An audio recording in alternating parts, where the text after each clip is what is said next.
I'm Dan Ackerman, and we are here taking a look at the Toshiba Satellite U925t.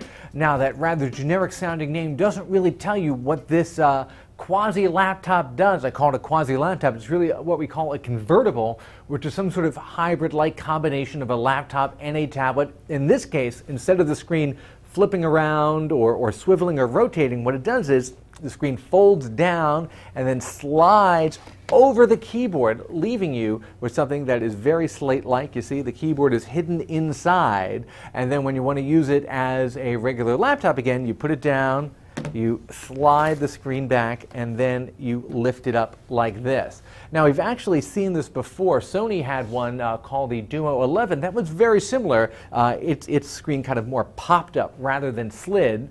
But I like this version a lot better for a couple of reasons. Number one, the angle of the screen here is actually adjustable, so you can get a better angle for it depending on how you're sitting, where the lights are. And much more importantly, or perhaps equally importantly, the Toshiba version has a touchpad down here, whereas the Sony version, in order to make it smaller and save space, got rid of the touchpad, just had a little optical track point right in the middle that was frankly not very practical. It turns out even if you're using the touchscreen and you're using it as a tablet and you have a keyboard that works fine, you still really do kind of need a touchpad for a lot of things, and that's probably the one area you shouldn't really cut.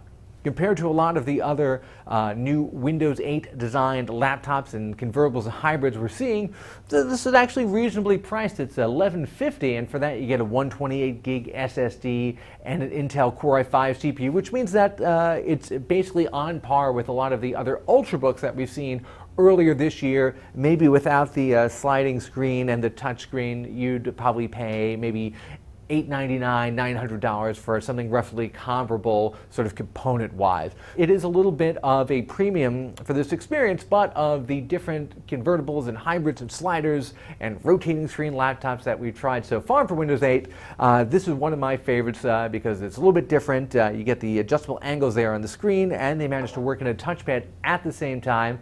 And it just feels like very sturdy and travel-worthy. That said, I would get some sort of case to slip it into, because when you have this folded up, even like a tablet, the screen is still exposed.